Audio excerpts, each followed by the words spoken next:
Arrangements, گھر کے کام، parents کی ذمہ داری، سب کچھ بالکل ٹائم پر۔ وہ ظہر، عصر، مغرب اور عشاء کی نماز بھی ہمیشہ ٹائم پر ادا کرتی تھی، لیکن ایک نماز تھی جو اس کی زندگی کا سب سے بڑا اسٹرگل بن چکی تھی، فجر۔ رات کو سونے سے پہلے عالیہ کا دل بھر آتا۔ وہ جانماز پر بیٹھتی اور کہتی، یا اللہ، آج پھر سے مجھ سے فجر کی نماز مس ہو گئی، کل سے پکا اٹھوں گی انشاءاللہ۔ وہ الارم لگاتی، 1 نہیں، 2 نہیں، 3 الارم، لیکن صبح جب آنکھ کھلتی تو کمرہ روشنی سے بھرا ہوتا، فجر کا وقت گزر چکا ہوتا۔ اس کے دل میں عجیب سی بے چینی ہوتی۔ وہ سوچتی، میں باقی 4 نماز تو آرام سے پڑھتی ہوں، پھر فجر ہی کیوں نہیں؟ کیا میں اللہ سے ملنے کے لیے اتنی بھی کوشش نہیں کر سکتی؟ یہ سوال اس کے دل میں روز اٹھتا۔ ایک دن عالیہ اپنی نانی کے گھر گئی۔ رات کو دیر سے سوئی تھی۔ صبح جب آنکھ کھلی تو دیکھا نانی کمرے میں نہیں تھی۔ عالیہ اٹھ کر باہر گئی۔ اس نے دیکھا اندھیرا تھا، ٹھنڈی ہوا چل رہی تھی۔ پھر اس نے اندر دیکھا جہاں نانی جانماز پر کھڑی تھی۔ ان کی آنکھوں میں سکون اور چہرے پہ نور تھا۔ عالیہ وہیں زمین پر بیٹھ گئی۔ نماز کے بعد اس کی آنکھوں سے آنسو بہنے لگے۔ اس کی آواز میں بھاری پن آ گیا۔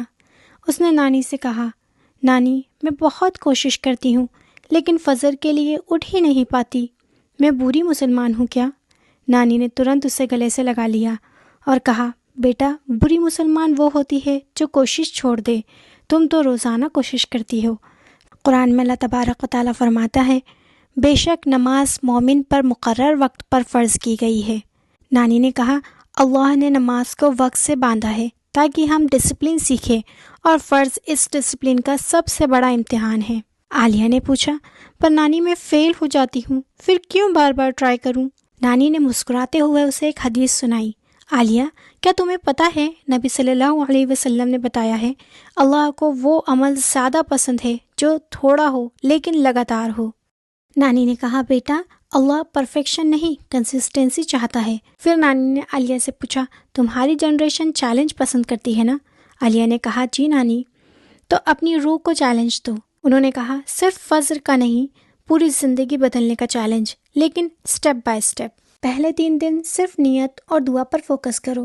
سونے سے پہلے 2 رکعت نفل پڑھ کر یہ دعا مانگو، یا اللہ، میری مدد فرما اپنی یاد، شکر اور اچھی عبادت میں۔ عالیہ نے جب اسے فالو کرنا شروع کیا تو وہ اٹھ تو پوری طرح نہیں پائی، لیکن پہلی بار الارم پر اس کی آنکھیں کھلنے لگی۔ اسے لگا جسے اللہ کہہ رہا ہو، میں دیکھ رہا ہوں تمہاری کوشش۔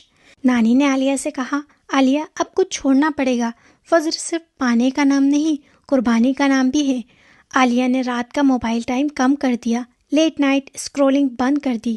سونے سے پہلے قرآن کی 2 سے 3 آیت ضرور پڑھتی۔ یہ دن مشکل تھے، دل کرتا موبائل اٹھا لے، لیکن پھر نانی کے لفظ یاد آتے، اور جو اللہ کے لیے چھوڑ دیتا ہے، اللہ اسے بہتر عطا کرتا ہے۔ اب عالیہ فجر میں اٹھنے لگی تھی، کبھی پوری فجر مل جاتی، کبھی آدھی۔ نانی نے کہا، اب فجر کو صرف فرض مت سمجھو، اسے ملاقات بناؤ۔ عالیہ فرض کی نماز کے وقت سجدے میں رکتی اور اللہ سے باتیں کرتی، یا اللہ، میں کمزور ہوں پر تو طاقتور ہے۔ اسے محسوس ہوا جیسے سجدہ اس کی روح کو مضبوط کر رہا ہو۔ پھر نانی نے اسے قرآن کی ایک اور آیت سنائی جس میں اللہ تبارک و تعالیٰ فرماتا ہے، فجر کے وقت کے قرآن کی گواہی ہوتی ہے۔ نانی نے کہا، فجر کے وقت قرآن پڑھو، چاہے صرف 3 آیتیں ہی ہو۔ عالیہ نے ایسا ہی کیا اور اس نے محسوس کیا جو سکون دن بھر نہیں ملتا تھا وہ صبح کے 5 منٹ میں مل جاتا۔ ہر فجر کے بعد عالیہ لکھتی، یا اللہ، شکر ہے آج تو نے مجھے بلا لیا۔ چیلنج کا لاسٹ ڈے آتے آتے اٹھنا اس کے لیے بوجھ نہیں رہا۔ فجر کی نماز اب عالیہ کی ضرورت بن چکی تھی۔ عالیہ نے خود کو دیکھا، وہ صرف 5 وقت کی نماز ہی نہیں بلکہ اللہ کے ساتھ گہرا رشتہ محسوس کر رہی تھی۔ اس کی آنکھوں میں سکون تھا، چہرے پر نور، اور دل میں یہ یقین کہ جو اللہ کے لیے اٹھتا ہے اللہ اسے کبھی گرنے نہیں دیتا۔ وہ نانی کے پاس گئی اور بولی، نانی، میں اب وہ عالیہ نہیں رہی جو صرف سوچتی ہے، بلکہ وہ ہوں جو اب ٹائم پہ فجر کے لیے اٹھ جاتی ہے۔ نانی کی آنکھوں میں آنسو آ گئے۔ اگر عالیہ جیسے پنچول ہوتے ہوئے بھی آپ فجر کی نماز مس کرتے ہو تو خود کو برا مت سمجھو، بس اپنی روح کو یہ 15 ڈیز چیلنج دو، نیت، قربانی، سجدہ، قرآن اور شکر، ایک ایک چیزیں جوڑتے